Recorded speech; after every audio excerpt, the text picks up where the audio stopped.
The one who brings you from the darkest light of education to the brightest light of education is known as Guru. The Guru is word from Sanskrit, but most of we call them as a teacher.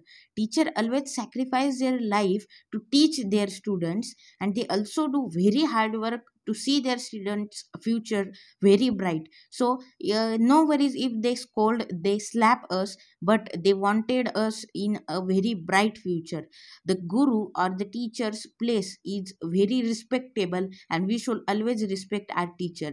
Always remember that this world always lies in the feet of one who have the respect in his mind for the teachers. Happy Guru Purnima to all my teachers.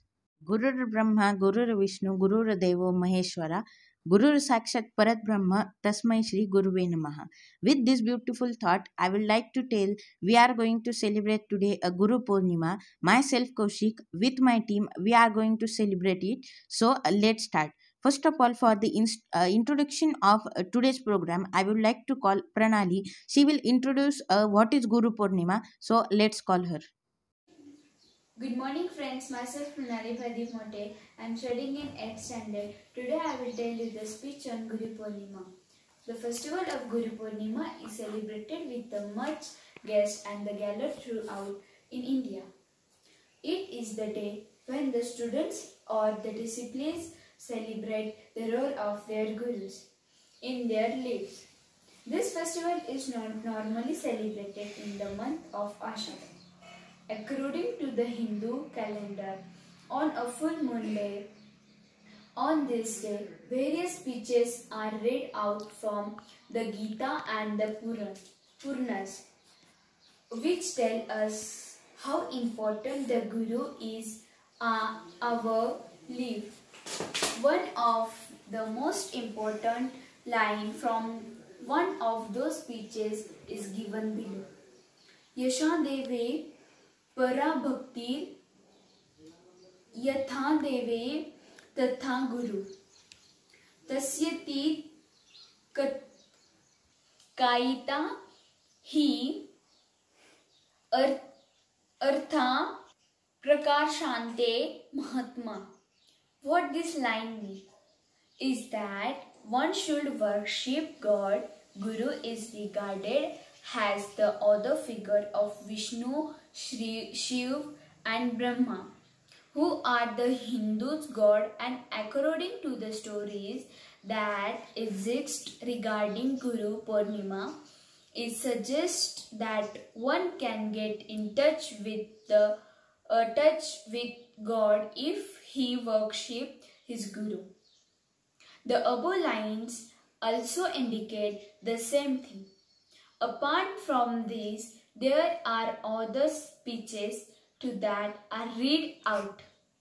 In fact, there are registration on these speeches in the program that are organized on the day of Guru Purnima. Another famous verse that is read out on this day is as follows. Tlishu Talim Dahiniva Saripiha Apaha Srivasu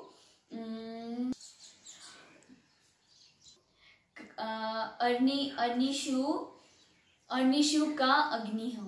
What this means is like there is butter in milk, there is water in every river, stream, and there is oil in every sesame seeds. There has to be a guru in a person's life, otherwise the journey of that person remains incomplete. The guru is the only person.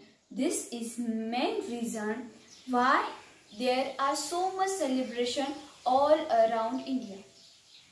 On this day, here are some Guru Purnima in Hindi Doha. यहाँ तन बीश की बेलरी गुरु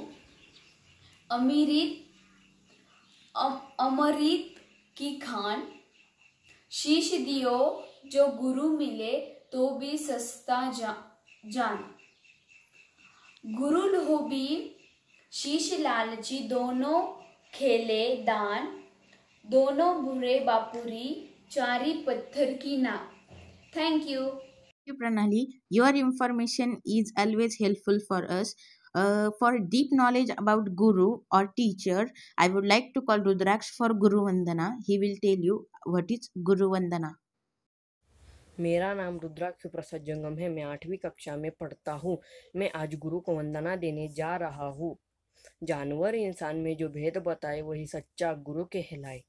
जीवन के पथ पर जो चलना सिखाए वही सच्चा गुरु कहलाए। संकट में जो हंसना सिखाए वही सच्चा गुरु कहलाए। पग पग पर जो परछाई बना सा साथ निभाए वही सच्चा गुरु कहलाए। जिसे देख आदर से सर झुक जाए वही सच्चा गुरु कहलाए। हम सभी छात्रों की तरफ से मेरे सभी गुरुओं को गुरु पूर्णिमा की हार्दिक हार्दिक शुभकामनाएं। धन्यवाद।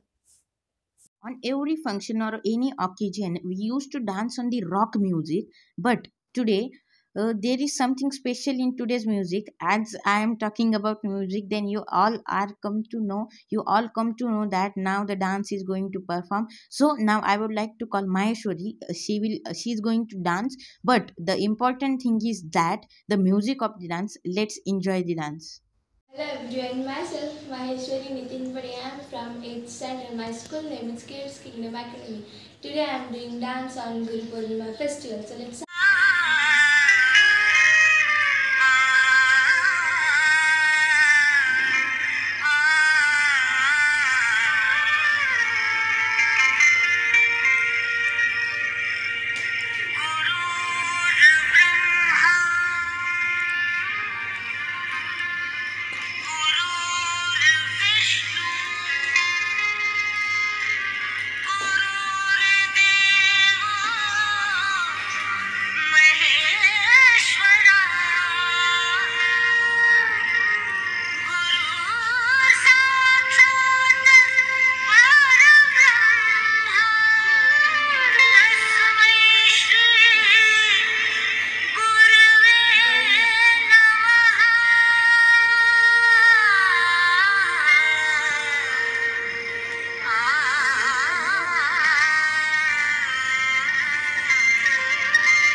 Maheshwari, for your lovely dance. We really enjoy it and it was wonderful. Now, as we all know that the Purnima is Marathi word, and on this special occasion, something should done with Marathi. So now I would like to call Radhika. She will tell you Marathi speech. नमस्कार मित्रांनो, माझे नाव राधिका माणिक मोठे आहे. आज मी तुम्हाला गुरुपौर्णिमा याविषयी माहिती सांगणार आहे. आषाढ शुद्ध पौर्णिमा म्हणजे या तिथीला आपण गुरुपौर्णिमा म्हणून गौरवितो. आषाढ शुद्ध पौर्णिमेला गुरुपौर्णिमा किंवा व्यास पौर्णिमा असे म्हणतात. ज्यांनी महाभारत पुराणे लिहिली त्या व्यास मुनींना वंदन करण्यासाठी, त्यांची पूजा करण्यासाठी हे मंगल दिन आहे. या त्यांच्या एवढे श्रेष्ठ गुरुजी आचार्य अद्यापि झालेले नाहीत, अशी आपली श्रद्धा आहे. अशा या आचार्यांना साक्षात देवाप्रमाणे मानावे असे शास्त्रात कथन केले आहे. एवढेच नव्हे तर महर्षी व्यास हे शिल्पकार आणि मुरलीधर मानले जातात. ज्या ग्रंथात धर्मशास्त्र, नीतिशास्त्र, व्यासशास्त्र, मानसशास्त्र आहे, हे अशा सर्वश्रेष्ठ ग्रंथ त्यांनी लिहिले. ज्ञानांचा राजा म्हणून ज्याला म्हणतात, त्या ज्ञानदेवांनी सुद्धा ज्ञानेश्वरी लिहितांनी वासांचा मागोवा हेतू असे म्हणून सुरुवात केली. व्यास पौर्णिमेच्या दिवशी ओम नमोस्तुते व्यास विशाल बुद्धे अशी प्रार्थना करून त्यांना प्रथम वंदन करण्याचा प्रघात आहे. आपल्या देशात रामायण, महाभारत काळापासून गुरु शिष्य परंपरा चालत आली आहे. आपण ज्यांच्याकडून विद्या प्राप्त मिळवतो, त्याच विद्याच्या बळावर आपण सर्वांचा उद्धार करत असतो. अशा या गुरूंना मान देणे, विधाराने कृतज्ञता व्यक्त करणे हे आपले योग्य आहे. महर्षी व्यासांपासून अशी प्रथा रूढ झाली ती आजपर्यंत आपण कोणाचे तरी शिष्य आहोत या भावनेत एक कृतज्ञता वाटते. भगवान श्रीकृष्णांनी गुरूंची घरी लाकडे वाहिली. संत ज्ञानेश्वरांनी वडील बंधू निवृत्तीनाथ यांच्या आपले एक गुरु मानले, तर संत नामदेव साक्षात विठ्ठलांची भाष्य करीत असत. त्या ज्ञानदेवांचे गुरु होते विसोबा. भारतीय संस्कृतीत गुरुला नेहमीच पूजनीय मानले आहे. गुरुपौर्णिमा ही सद्गुरूंची पौर्णिमा मानली जाते. पौर्णिमा म्हणजे प्रकाश. गुरु शिष्याला ज्ञान देतात, तो ज्ञानाचा प्रकाश आपल्यापर्यंत पोहोचावा म्हणून गुरुची प्रार्थना करावयाची, तो हा दिवस होय. गुरु म्हणजे ज्ञानाचा सागर आहे. जलाशयात पाणी विपुल आहे, परंतु घागरीने आपली मान खाली घातल्याशिवाय म्हणजे विनम्र झाल्याशिवाय पाणी मिळू शकत नाही. त्याप्रमाणे गुरुजवळ शिक्षकाने नम्र झाल्याविना त्याला ज्ञान प्राप्त होणार नाही, हे सर्वांनी लक्षात ठेवावे. गुरु बिना ज्ञान कहासे लावू, हेच खरं आहे. गुरूंच्या उपकारांनी आपले मन कृतज्ञतेने भरून येते, तेव्हा आपल्या तोंडून श्लोक बाहेर पडतो. गुरुर ब्रह्मा गुरुर विष्णू गुरुर्देव महेश्वरा गुरुर साक्षात परब्रह्मा तस्मै श्री गुरुवे नमः. धन्यवाद. Thank you, Radhika, for your speech. Now, as we all know that if a guru wants to teach some story or something new to his student, he always used to tell him a story. After telling story, the moral of the story he asks to his student. After asking that, then the student came to know what is right thing in the story. So now Rushi will tell you one story. So I would like to call him here. नमस्कार, मेरा नाम ऋषिकेश विनय दिनवटे और मैं आज आपको गुरु पूर्णिमा के अवसर पर एक कहानी बताना चाहूँगा. तो चलिए. एक राज्य के राजा थे जो उनको पढ़ने लिखने का काफ़ी शौक था। तो मंत्रीजनों ने उनके लिए राज्य के सबसे प्रसिद्ध योगी शिक्षक की व्यवस्था करवाई। शिक्षक भी आते थे और पढ़ाते थे। कुछ महीनों बाद राजा को ऐसे लगने लगा कि मुझे तो शिक्षा का लाभ नहीं हो रहा, जबकि वे जानते थे कि मैं तो राज्य के सबसे प्रसिद्ध और योगी शिक्षक से शिक्षा ले रहा हूँ। फिर उसके बाद राजा ने रानी से बात करके ये फैसला लिया कि मुझे इसका जवाब सिर्फ अपने शिक्षक गुरु ही दे सकते। तो जब राजा शिक्षक गुरु के पास जाते हैं और कहते हैं कि आप मेरे लिए इतनी मेहनत करते हो, फिर भी मुझे शिक्षा का लाभ क्यों नहीं होता। तो शिक्षक कहते हैं कि तुम तो राज्य के राजा हो, इसलिए तुम्हें अपने पद का अहंकार होता है। जब भी तुम शिक्षा लेते हो तब तुम्हें अपने पद का अहंकार होता है। इसकी वजह से तुम्हें अपना शिक्षा का लाभ नहीं होता। तो फिर उसके बाद से राजा ने अपना पद नीचे और शिक्षक का पद या अपने गुरुवर्य का पद हमेशा ऊपर रखा। तो इससे हमें क्या सीख मिलती है कि कभी भी हमें हमारे गुरु का, शिक्षक का पद नीचे नहीं रखना चाहिए, हमेशा ऊपर रखना चाहिए। सिर्फ कहने से नहीं, हमारे दिल में, मन में भी हमारे शिक्षक गुरु का पद हमेशा ऊपर रहना चाहिए। आज हम साइंटिस्ट, डॉक्टर, इंजीनियर जो भी है, हम अपने गुरु के वजह से ही है। तो हमें कभी भी अहंकार नहीं करना चाहिए अपने पैसों का, दौलत का। धन्यवाद। Thank you, Rushi, for your moralful story. Now, I would like to call Samiksha. She will tell you Hindi speech. Let's end it with beautiful poem. I would like to call Shaurya. He will tell you the poem. मित्रांनो, माझे नाव शौर्य विक्रम येतळ आहे.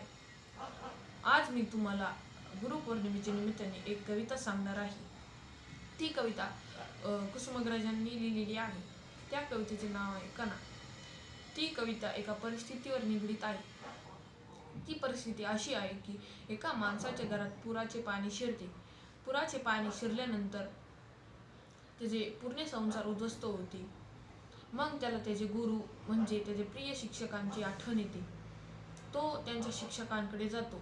तो त्यांच्याकडे मदतीसाठी नाही जात, तो त्यांच्याकडे दुःख सांगण्यासाठी जातो. तो म्हणतो, ओळखलत का सर मला पावसात आला कोणी, ओळखलत का सर मला पावसात आला कोणी. कपडे होते करदमलेले, केसावरती पाणी, क्षणभर बसल्यानंतर हसला बोलला वरती पाहुणी. क्षणभर बसल्यानंतर हसला बोलला वरती पाहुणी. गंगाबाई पाहुणी आली गेली घरट्यात राहुणी. माहेर वाशिन पोरीसारखी चार भिंतीत नाचली, माहेर वाशिन पोरीसारखी चार भिंतीत नाचली. मोकळ्या हाती जाईल कशी बायको मात्र वाचली. भिंत खचली चूल विजली होते नव्हते गेले, भिंत खचली चूल विजली होते नव्हते गेले. प्रसाद म्हणून पापण्यांवरती पाणी थोडे ठेवले. कारभारणीला घेऊन संगे सर आता लढतो आहे, कारभारणीला घेऊन संगे सर आता लढतो आहे. चिखल गाळ काढतो आहे, नवी भिंत बांधतो आहे. खिशाकडे हात जाताच हसत हसत उठला, खिशाकडे हात जातात हसत हसत उठला. पैसे नकोत सर जरा एकटेपणा वाटला. मोडून पडला संसार तरी मोडला नाही कणा, मोडून पडला संसार तरी मोडला नाही कणा. पाठीवरती हात ठेवून फक्त लढ म्हणा, फक्त लढ म्हणा. आज मी तुमच्या समोर ही कविता सादर केलेली आहे. धन्यवाद. Thank you, Shaurya. I'm thankful of my teachers or gurus for being a part of my life. The life without teachers and gurus are unimaginable. Once again, happy Guru Purnima to all of you. Thank you.